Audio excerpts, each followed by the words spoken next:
Galera, estamos encerrando Kant. E agora a gente vai trabalhar a questão de juízo. Eu vou tentar facilitar a sua vida. Então, o que eu fiz? Eu desenhei o aparelho representacional com todas as informações que eu já passei. Aqui está a mente humana, certo? Está aqui, ó. O que eu tenho aqui dentro? Conteúdo. O que eu tenho aqui dentro? Conteúdo. Então, essa é a mente. E essa mente está dividida em três partes: estética, intelecto e razão. Aqui dentro da estética eu tenho o fenômeno forma. Aqui dentro do intelecto, dentro da estética eu tenho o fenômeno matéria. Dentro do intelecto eu tenho o fenômeno forma. E dentro da razão eu tenho número. E fora da mente humana eu tenho algo chamado de coisa em si. Vamos lembrar? Fenômeno. Eu penso e conheço. Fenômeno. Eu penso e conheço. Número. Eu penso, mas não conheço. Coisa em si, eu não penso e não conheço. Se isso aqui eu não penso e não conheço, não há o que ser feito. Se isso aqui eu penso, mas não conheço, eu estou falando de especulação teórica, da filosofia transcendente, daquilo que ultrapassa a experiência, daquilo que eu não posso experienciar, aquilo que está fora do mundo fenomênico. E eu tenho o fenômeno, que é aquilo que eu penso e conheço. Então tem coisas aqui presentes dentro da minha mente que eu penso e conheço. Camarada, o que eu vou te explicar aqui é só sobre o que eu penso e conheço. As coisas que eu penso e conheço referem-se a essa região da mente humana, ao conteúdo que está na estética, ao conteúdo que está no intelecto. Esses conteúdos são diferentes. Aqui é algo que eu penso e conheço, é material. Aqui é algo que eu penso e conheço, que é formal. O conteúdo do intelecto é a priori, o conteúdo da estética é a posteriori. Ou seja, são tipos de conhecimento específico. E eu já te dei exemplos. Eu falei para você que tudo que você experiencia, tudo que você experimenta, tudo que você faz uso da visão, audição, olfato, tato, paladar, vem para a gavetinha da estética e se recebe o nome de fenômeno, matéria. E todo esse conteúdo é a posteriori, ou seja, nasce na mente humana após a experiência. Então, esse conteúdo está aqui dentro, eu quero entender se ele é científico ou não. Temos também o fenômeno forma, que não derivou da experiência, mas ele está dentro da mente humana. E ele não é a posterior à experiência, ele é a priori, ou seja, anterior à experiência. O que significa dizer que em Kant o conhecimento se inicia com a experiência, mas nem todo conhecimento deriva da experiência. Aquele conhecimento que deriva da experiência é fenômeno matéria, e aquele conhecimento que não deriva da experiência é fenômeno forma. Faz o seguinte, me acompanha aqui, vira aqui, me acompanha. Aqui é o teu sujeito, que é você. E você tem uma forma de pensar, que é aquele desenho lá. E a sua mente, ela começa a se preencher pela capacidade de pensar, intelecto, pela capacidade de sentir, estética. E você, o sujeito, oferece uma forma a todo o conteúdo que entra dentro da sua mente. E esta forma é uma organização desse conhecimento. Perceba que você começa pela experiência.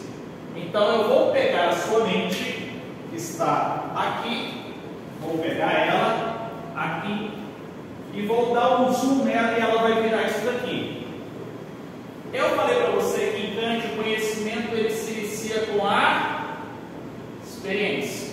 Pela experiência você joga conhecimento aqui dentro. O que você joga aqui dentro? Conteúdo. Então você tem um tipo de conhecimento da sua mente que recebe o nome de conteúdo. Mas eu falei para você que nem todo conhecimento depende da experiência. O que significa dizer que a partir da sua experiência, a partir do conteúdo da experiência, você cria novos conteúdos que não derivam da experiência. Ele deriva onde? Do intelecto. Isso que deriva da experiência recebe o nome de a posteriori. E isso que não deriva da experiência recebe o nome de a priori. Então, pergunto a vocês: quantos tipos de conteúdo eu coloquei dentro da minha mente ao entrar em contato com o mundo? Quantos tipos? 2. O a priori e o a posteriori. Vem aqui comigo. Vem aqui comigo. Eu tenho 2. O a priori e o a posteriori. Volta aqui. Volta aqui. Aquilo que derivou da experiência é a posteriori. Aquilo que derivou do intelecto é a priori. Volta aqui.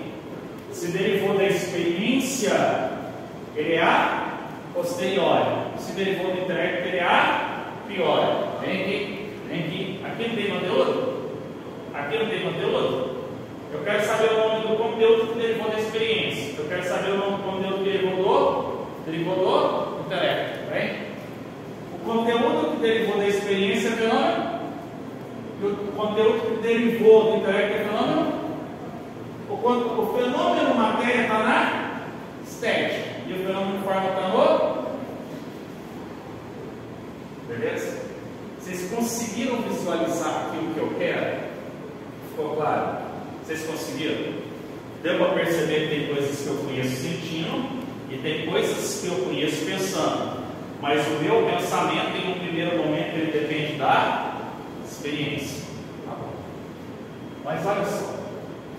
Quantos tipos de conteúdo eu tenho aqui? 2.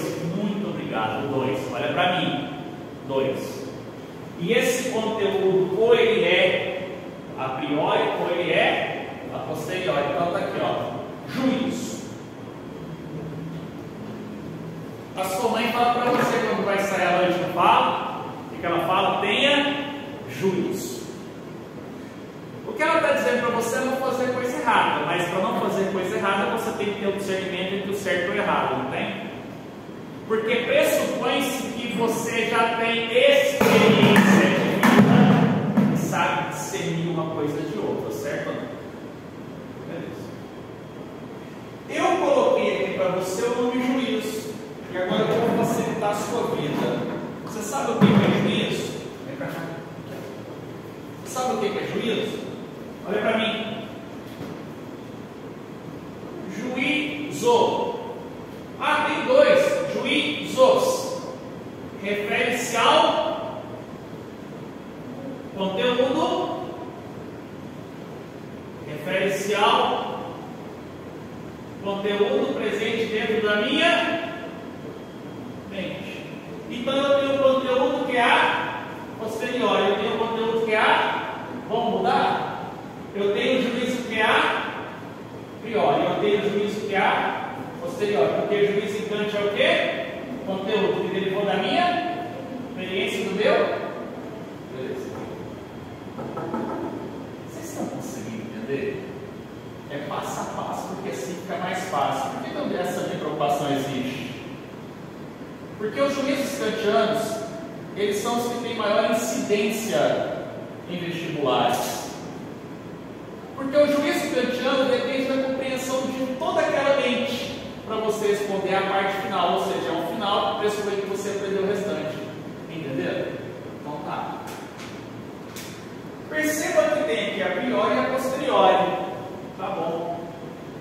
Quais são as características de um conteúdo a priori? Quais são as características de um conteúdo a posteriori? Todo conteúdo a priori,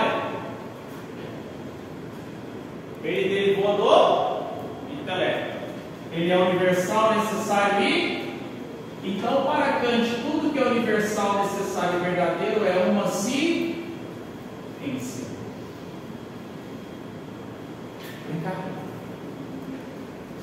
O fenômeno forma, derivou do intelecto, é a priori. Tudo que é a priori é científico. E aí eu citei como exemplo a matemática e a... Está batendo? Peraí aqui. Beleza. Para aí. Deixa eu te perguntar. A minha teoria matemática é a mesma que a sua? Sim. A minha teoria matemática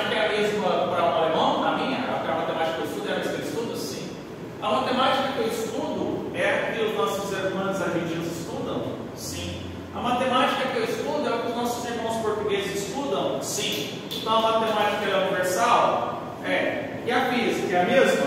Ou será que quando eu for para a França a gravidade vai mudar porque a cultura lá é outra? Não, né? Então tá bom. Então você concorda comigo que a priori é tudo que é científico. Então a posteriori é tudo que não é ciência. Exemplo. O exemplo. Se eu perguntar então, sei lá, Abel, quanto que é 1 mais 1? Você vai me dizer quanto que é isso aí? Esse cálculo difícil. 2.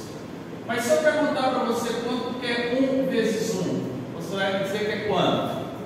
1. Obrigado, está dando certo, né? Mas se eu perguntar para você quanto que é 1 dividido por 1, eu estou esperando a resposta. Quanto que é 1 dividido por 1? 1 é 1. Será, gente? Beleza. Então está aqui. E quanto que é 1 menos 1? 0. Então, para aí. Eu fiz essas contas, você faz essas contas, vai bater? Então é universal. Então quer dizer que esse conhecimento eu não vejo ele na experiência. É uma coisa que deriva da minha capacidade de pensar, ou seja, do meu intelecto. Agora vamos partir isso aqui, porque se isso aqui é universal, isso aqui é particular. É particular. Tá. E aí, exemplo clássico. Juliano, eu gosto de acarajé. Gabriel, gosta de acarajé? Gosta. Glenda gosta de acarajé? Não. Você gosta de acarajé? Nunca experimentou. E aí?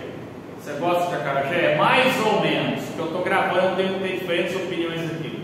Então, para aí um pouquinho. A ciência tem que ser igual para todos. Mas a experiência, ela é particular. Então, isso não pode ser científico. É possível que eu goste de acarajé? É. É possível que eu não gosto? É. Ou seja, o conhecimento a posteriori, ele admite o contrário. A ciência admite o contrário? Não. Em ciência, ou uma coisa é V ou ela é F.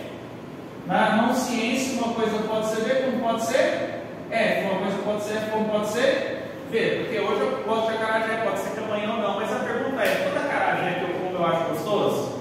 Não. Ah, então isso aqui não é ciência. Então tem coisas aqui dentro que não é ciência. E tem coisas aqui dentro que é ciência. Vamos fazer o seguinte. Vamos separar esses juízos para saber qual é o científico e qual não é? É isso que nós vamos fazer agora. Quantos tipos aqui eu tenho? Ó? Quantos tipos de conteúdo eu tenho? 2. O analítico e o sintético. Eu já vou te adiantar, antes que você me pergunte. O analítico ele é sempre a priori. Se o conteúdo analítico é a priori, ele é universal. Então, todo conteúdo analítico em Kant é uma ciência. Depois eu explico. Eu só quero que você entenda aqui por enquanto.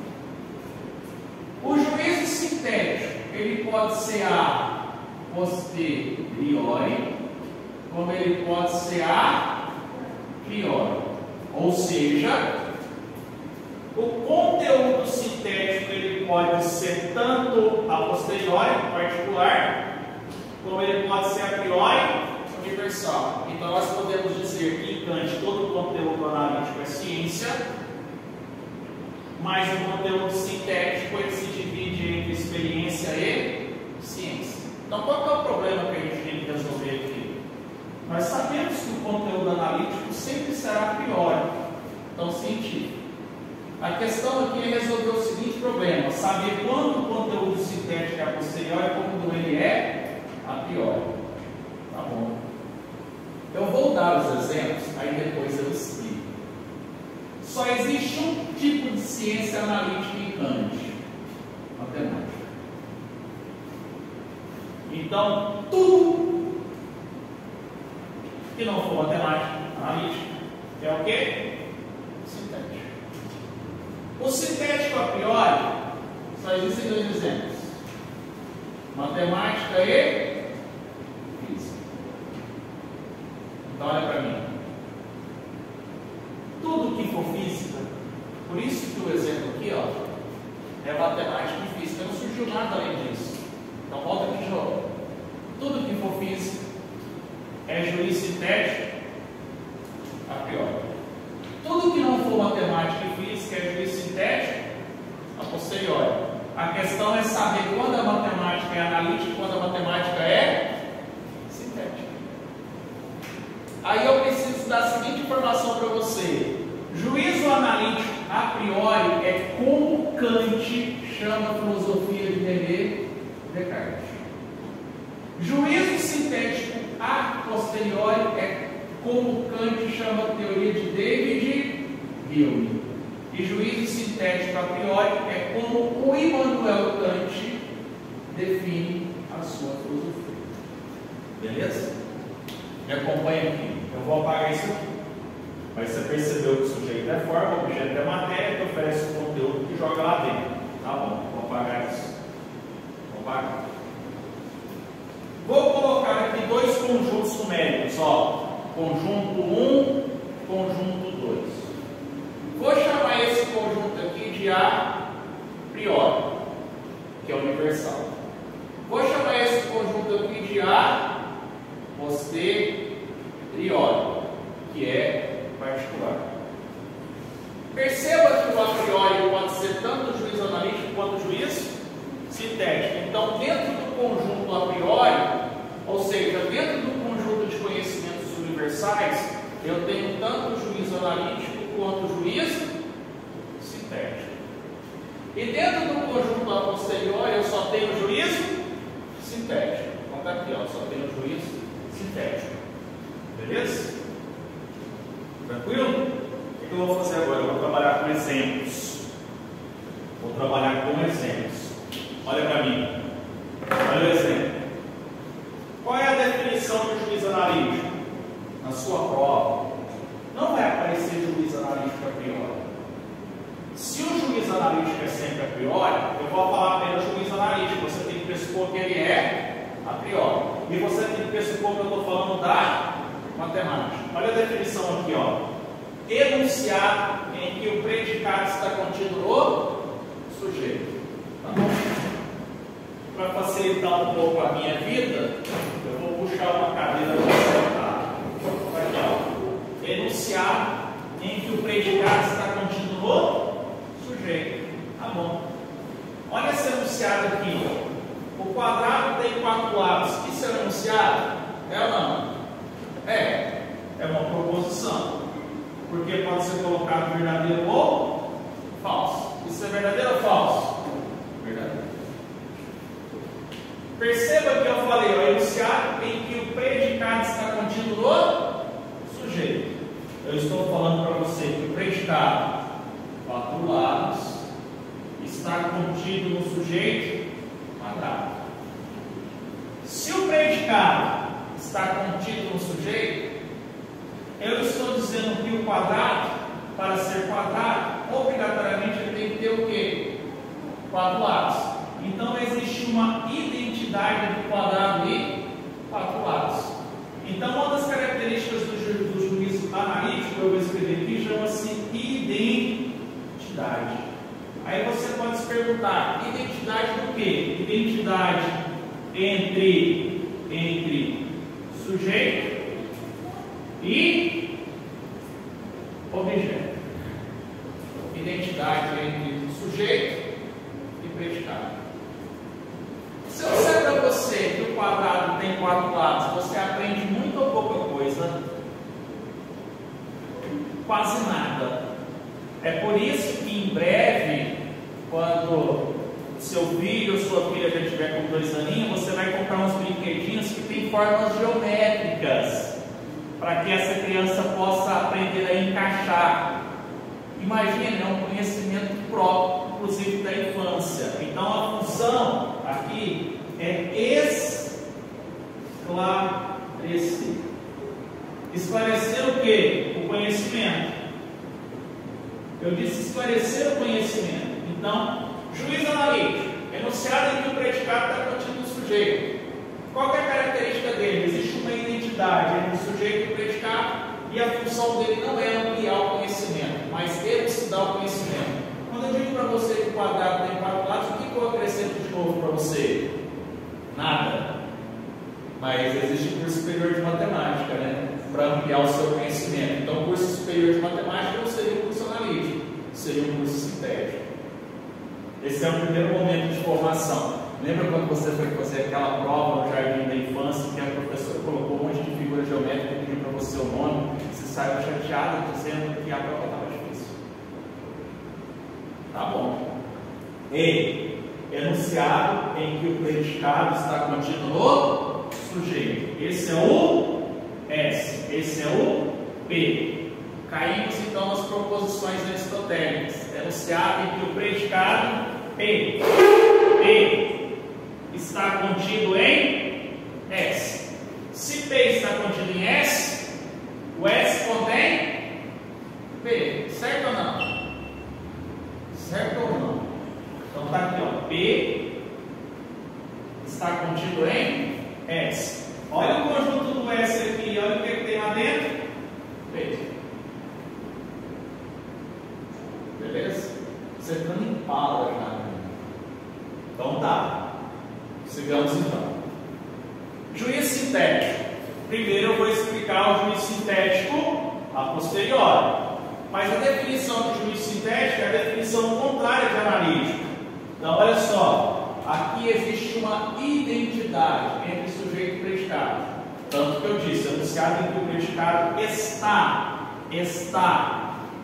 contido no sujeito. Ó, o predicado está contido no sujeito. Então o sujeito contém o predicado. Aqui, ó. Beleza. Então vem do outro lado.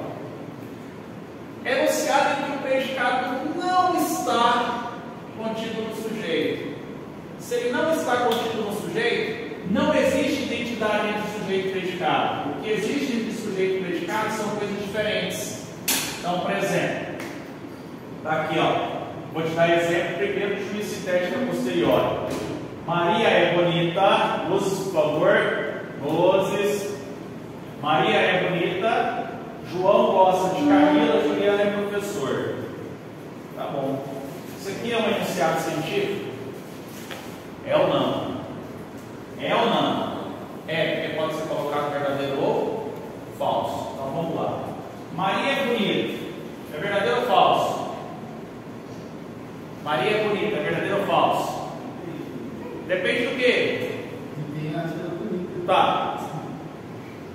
Ele acha bonito. Eu acho feio. Qual que está correto? Ele ou eu? Eu posso afirmar que isso aqui é V?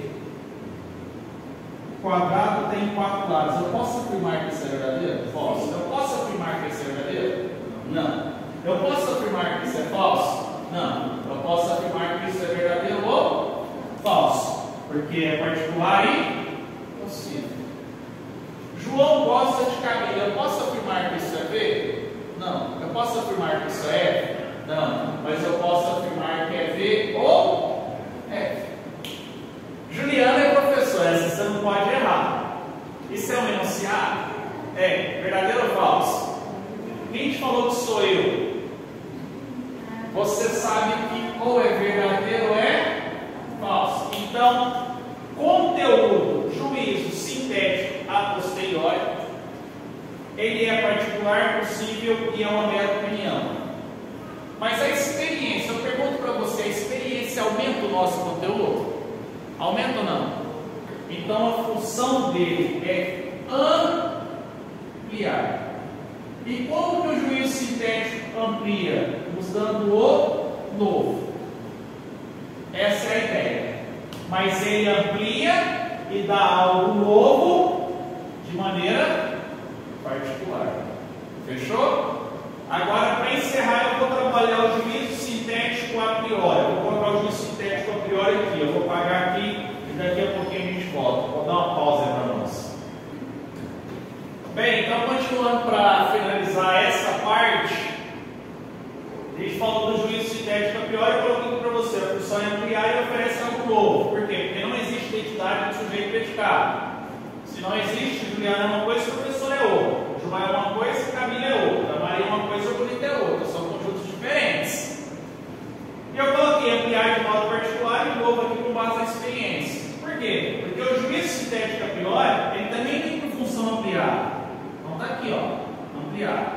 Ele também tem por função oferecer algo novo. Só que é ampliar, não de modo particular, mas o quê? De modo universal. E a função dele é oferecer algo novo. Mas não com base na experiência, com base na ciência. Pô, obrigado, hein? Fechou. Tá? Com base na ciência. Detalhe. Dois exemplos aqui, porque mostra aqui de novo aqui, ó. Um exemplo da matemática e um exemplo da física, porque para Kant só existem essas ciências. Galera, lembra que o Kant não conheceu a química Lavoisier, beleza? Então aproveito o ensejo para dizer para você o seguinte: se o Kant conhecesse a química como nós a conhecemos, ela entraria aqui. Mas na época do Kant não tinha química, era alquimia. Então não é. Beleza? Então cai a sua prova. Se Kant tivesse conhecido a química moderna após Lavoisier, seria o quê? Seria juízo sintético? A priori. Entraria aqui. Fechou? Tá. Mas vamos lá então. Vamos nos exemplos de Kant então. Ele diz assim, ó, na matemática: uma esfera de raio R possui um volume X. Está aqui a forma. Pergunta a vocês que já estudaram: você tem um enunciado? Porque pode ser colocado verdadeiro ou? Esse enunciado é verdadeiro ou falso? Pergunta: esse enunciado aqui, ele serve para calcular qualquer tipo de esfera? Serve ou não? Serve. Então ele ajuda você a ampliar o seu conhecimento? Sim. E na física? Segunda lei de Newton, princípio fundamental da dinâmica. Isso aqui é um enunciado? Porque pode ser colocado verdadeiro ou falso. A gente usa esse enunciado aqui para fazer conta? Usa. A gente usa esse enunciado aqui para interpretar a natureza e fazer conta? Usa. O que significa dizer, está lá, um corpo de massa M, ao ser impulsionado por uma força F, produz uma aceleração A. Isso vale para todos? Vale ou não? É universal? É necessário? Porque verdadeiro tem que ser necessário. Então, universal, necessário e verdadeiro em Kant é a priori. E isso são características da ciência. Dúvidas? Dúvidas? Bem, o que eu vou fazer agora? Eu tenho várias questões em Kant que eu preciso falar. Então eu vou pegar o meu Word, eu vou escrever algumas orações e vou te explicar uma a uma antes de encerrar Kant. Por quê? Porque existem algumas questões que eu preciso abordar, porque a teoria não tem algumas questões que serão questionadas posteriormente, que serão indagadas posteriormente. E aí eu vou trazer essas questões para você, porque o meu intuito também é te auxiliar a fazer prova de concurso, vestibular, Enem, para não ter falha nenhuma.